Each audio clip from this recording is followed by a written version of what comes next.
Round of applause, ladies and gentlemen. Thank you. Everybody. Tim, nice meeting you. Couple of questions before you go off. Sure. Tell us a little bit about yourself, what you do, why the audience needs to stay and listen. Sure, Please. fine. So like many of you guys maybe you did jobs and work before you ever got into crypto.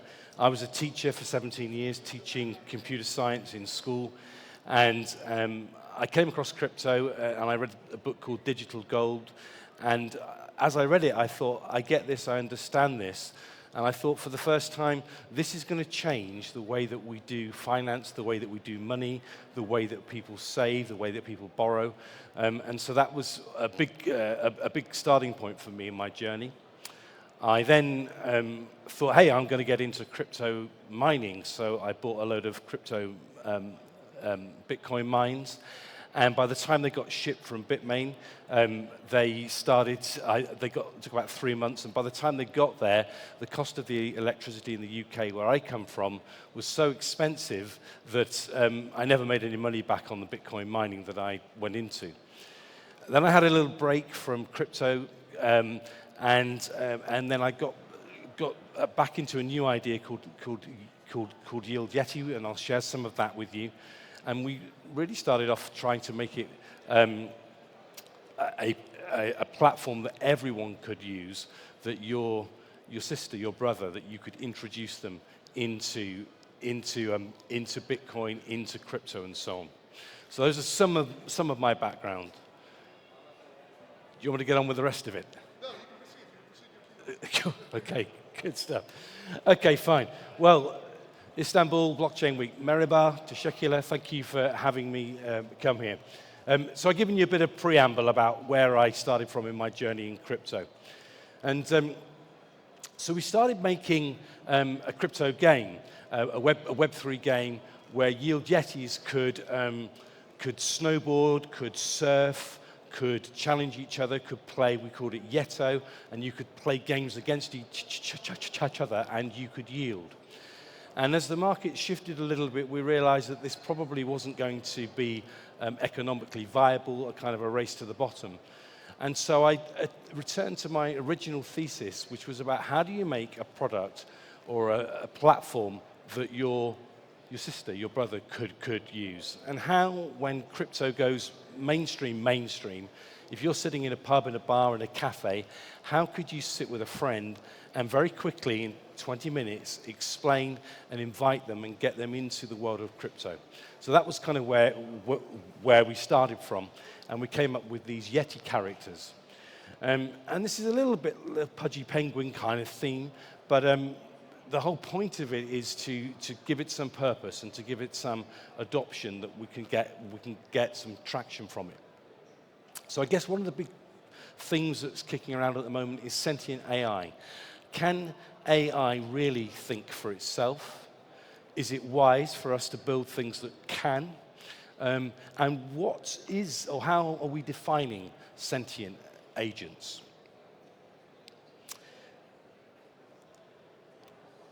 So, I wanted to talk about something deeper than just creating a bot or a trading strategy. I wanted to talk about how we use memory, agency, and the next major leap in DeFi. This is where wealth is no longer just managed, but it actually becomes intelligent. This is a shift, I think, from static dashboards that we've seen to adaptive, evolving agents. Are we entering the age of sentient finance? You see, we're not just building bots anymore, we're building agents, sentient ones. These are agents that can become autonomous, adaptive, and soon wealth generating. AI isn't just entering DeFi, AI is now becoming DeFi. And this is a fundamental rewrite on how finance will behave.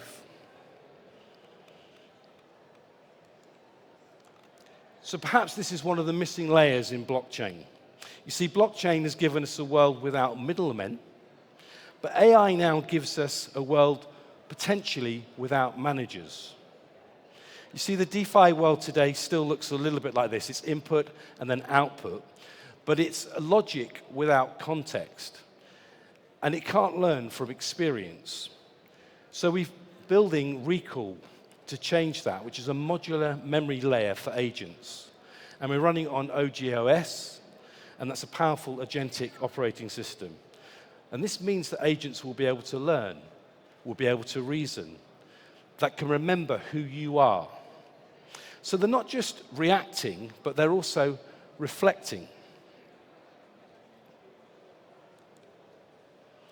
So what about what some of these agents might look like? And we're giving some flavors of these Yeti characters that you can use to interact with, that you can use to trade.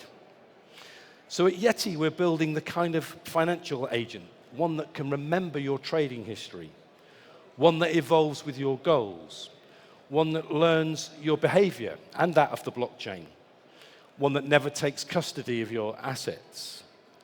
This is a non-custodial intelligence powered by your data, but still owned by you. So imagine this, a dollar-cost averaging bot that knows your risk appetite, that avoids the emotional volatility that we go through, adapts to the market and you, and can change.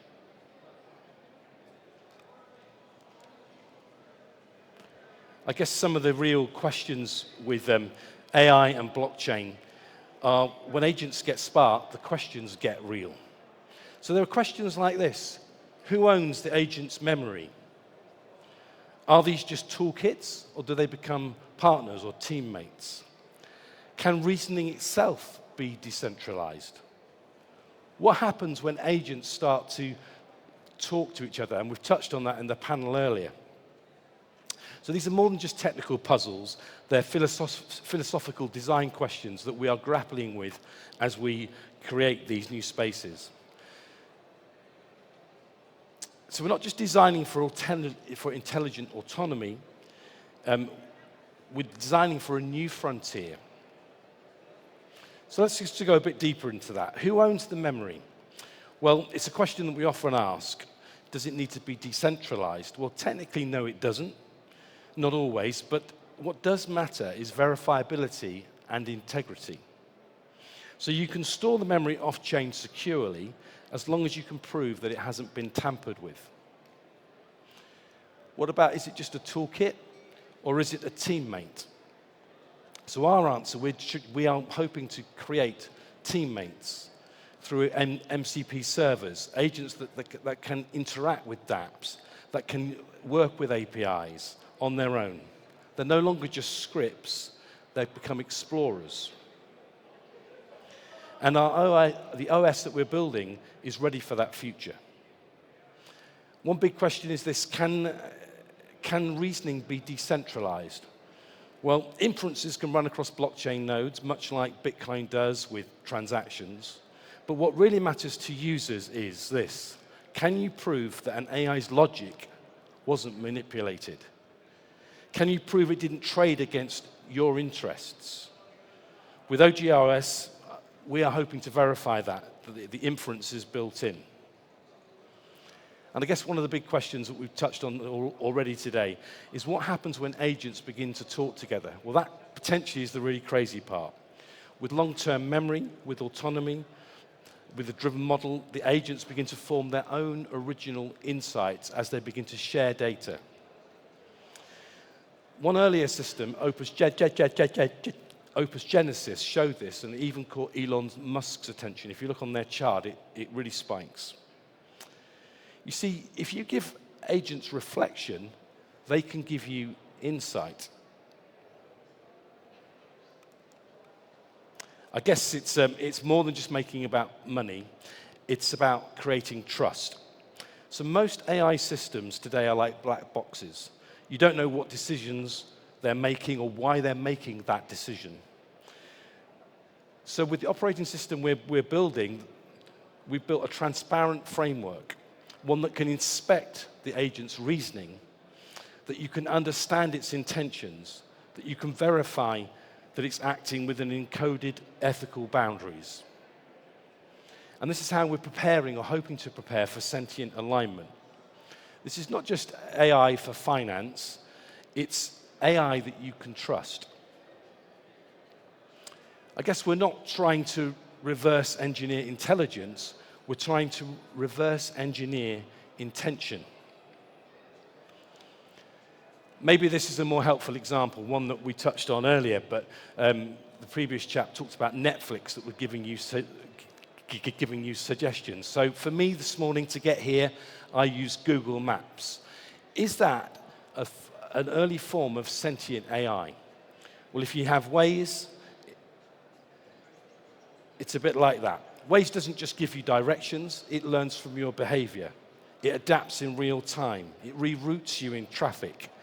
Sometimes it even knows where you want to go before you set off. That's a primitive form of sentient AI. And with YieldYeti, we're applying some of that thinking to perhaps our money. That it can begin to learn your trading style, that it can avoid a market traffic jam, that it can auto-route your capital to better opportunities, so that you don't need to micromanage it, you can just trust the agent that will get you there smarter and safer. Unlike this morning's journey when I had to get 2 different buses to arrive here. Let me leave you with a couple of thoughts.